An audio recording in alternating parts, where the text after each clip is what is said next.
The boarding gate was closing when her voice cut through the terminal noise. Wait. Everyone turned to see Eliza Chen, the formidable CEO of Horizon Technologies, running in stilettos toward Gate B-17, where single father Mark Reynolds stood frozen, boarding pass in hand, his life about to change forever. If you're touched by what happens next in this story, please hit that like button and subscribe to the channel for more emotional journeys that remind us how unexpected moments can alter our lives completely. Mark had been counting the minutes until he could board his flight back to Chicago. After a grueling week of interviews in San Francisco, all he wanted was to get home to his 7-year-old daughter, Emma. The business trip had already been extended by 2 days, and FaceTime calls weren't enough anymore. He missed the smell of Emma's strawberry shampoo and the way she laughed at his terrible dad jokes. "Mr. Reynolds." Eliza called out again, slightly out of breath as she approached. The gate attendant paused, hand hovering over the microphone where she'd been about to announce final boarding. Mark recognized Eliza immediately. Just 3 hours earlier, she had interviewed him for the senior marketing position at Horizon, a job that could finally provide the stability he'd been seeking since his wife's death 3 years ago. The interview had gone well, but he hadn't expected to hear back for at least a week. "Ms. Chen?" he asked, confusion evident in his voice. "Is everything all right?" Eliza straightened her tailored blazer and met his eyes directly. "Don't fly home yet," she said. "I want you tonight." The passengers nearby exchanged glances, and Mark felt heat rise to his face as he realized how her words sounded in the crowded terminal. Eliza seemed to realize it too and quickly clarified. "For dinner. With the executive team. We'd like to continue our conversation." The gate attendant cleared her throat. "Sir, I need to close the gate." "Are you boarding?" Mark stood at the crossroads of his life. His daughter was waiting, but this job could change everything for them. His mother-in-law was watching Emma, and she'd understand if he called to explain. Wouldn't she? "I can have you on the first flight out tomorrow morning," Eliza added, sensing his hesitation. "And we'll cover any additional expenses. But I need your answer now." Mark took a deep breath and made his decision. "I'm sorry," he told the gate attendant. "I won't be boarding today." As the plane departed without him, Mark couldn't help wondering if he'd made the right choice. He'd never prioritized work over Emma before. But something about Eliza's determination to stop him from leaving intrigued him.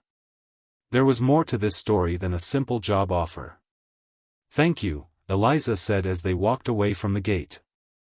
"I know that wasn't an easy decision." "My daughter," Mark began. "Call her," Eliza interrupted, her voice softening. "Right now. Explain what's happening. I'll give you privacy." As Mark dialed his mother-in-law's number, he watched Eliza step away, already on her own phone, her posture straight and confident. When Emma came on the line, her little voice made his heart ache. "Daddy? Are you on the plane?" "Not yet, sweetheart. Something came up with the job I told you about. I'll be home tomorrow instead." There was a pause, and Mark braced himself for disappointment. "Is it the job that would let me have my own room with the star ceiling?" Emma asked. Mark smiled. "That's the one." "Then it's okay. Grandma says we can make cookies tonight instead." After the call, Eliza led Mark to a waiting car. "The team is gathering at Lumiere," she explained. "It's not just dinner. There's something I need to tell you about the position." Mark settled into the leather seat beside her, noticing how she seemed both powerful and somehow vulnerable at the same time. "I thought the interview went well," he ventured. "It did. Too well, actually." Eliza's gaze was fixed on the passing cityscape. "You're overqualified for the position you applied for." Mark's heart sank. "So this is a rejection dinner?" Eliza turned to him, a smile playing at her lips. "Quite the opposite. We want to offer you a different role. Director of Global Brand Strategy." It would mean relocating to San Francisco permanently. The car slowed in traffic, and Mark felt his world shifting again. Permanently? I don't know if I can. Before you decide, Eliza interrupted, there's something else you should know. About why I ran to stop you at the gate. As the evening unfolded, Mark learned that Eliza's urgency wasn't just professional, it was personal. Her brother had been raising his daughter alone after losing his wife to the same rare heart condition that had taken Mark's wife. The coincidence had struck Eliza deeply during the interview, but it was Mark's portfolio, specifically his campaign for a children's hospital, that had convinced her he was the only person for this new position. We're launching a foundation, she explained over dinner, the executive team nodding in agreement. Focused on supporting single parents and funding research for congenital heart conditions. Your experience, both professional and personal, makes you uniquely qualified to shape this initiative. By the time dessert arrived, Mark understood that this wasn't just a job offer, it was a chance to honor his late wife's memory and create something meaningful that could help families like his own. The salary would allow Emma to attend Westridge Academy, Eliza added, mentioning the prestigious school known for its science program and support services for children who had experienced loss. And we have a company apartment you could use until you find a permanent home. As the evening came to a close, Mark found himself walking along the Embarcadero with Eliza, the rest of the team having departed. The lights of the Bay Bridge sparkled on the water, and for the first time in years, he felt a sense of possibility. Why did you really come to the airport? He asked finally. You could have called or emailed about this offer. Eliza stopped walking and turned to face him. Because I know what it's like to let opportunities slip away. 3 years ago, I was offered a position in New York. I hesitated, worried about uprooting my life. By the time I decided to accept, they'd hired someone else. She paused. I didn't want that to happen with you. Some decisions need to be made face to face. Mark nodded, understanding the weight of her words. I need to talk to Emma before I can give you an answer. Of course, Eliza replied. The morning flight is already booked. Go home, talk to your daughter, and let me know. When Mark arrived home the next day, Emma ran into his arms, smelling of strawberry shampoo and cookie dough. As he spun her around, he realized that whatever decision he made would be for both of them. That evening, after Emma was asleep, Mark sat on his porch swing, the same one where he and his late wife had spent countless evenings planning their future. He took out his phone and dialed Eliza's number. We'll take it, he said when she answered. Emma and I are ready for a new chapter. 6 months later, Mark stood in his new office overlooking San Francisco Bay, a photo of Emma in her Westridge uniform on his desk. The foundation's first fundraiser had exceeded all expectations, and the support group for single parents that he'd established within the company had become a model for other corporations. Eliza knocked on his open door. Ready for the board presentation?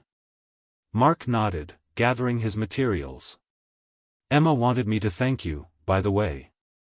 She said her new star ceiling is even better than the one she imagined.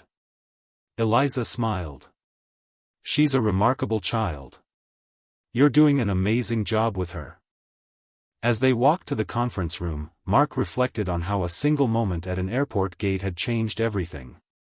Sometimes the most important journeys weren't the ones that took you home, they were the ones that led you to a new definition of home altogether.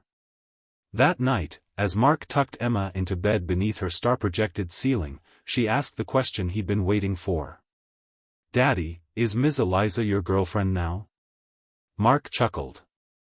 No, sweetheart. She's my boss. But she looks at you like princesses look at princes in my books, Emma insisted. And you smile different when she calls. Out of the mouths of babes, Mark thought. He and Eliza had developed a friendship that was gradually evolving into something more, though neither had put a name to it yet. We're friends, he said carefully. Good friends. Can good friends become family? Emma asked, her eyes serious in the glow of her star light. Mark kissed her forehead. Sometimes they can. But that's a story for another night. As Emma drifted off to sleep, Mark sent a text to Eliza, "Emma approves. Dinner tomorrow?" The response came quickly, "I'll be there." "And Mark?" "I'm glad I ran to that gate." Mark smiled in the darkness of his daughter's room. "So am I," he whispered, to no one and everyone at once. The foundation grew, the relationship blossomed, and 2 years later, Mark found himself at another airport gate, this time with Emma and Eliza beside him, boarding passes to Paris in hand for their honeymoon as a new family. Sometimes the flights we miss lead us exactly where we're meant to be. If this story touched your heart, please remember to like this video and subscribe to our channel for more stories about life's unexpected turns and the courage it takes to embrace them. Share in the comments a moment when saying, "Yes, changed your life forever."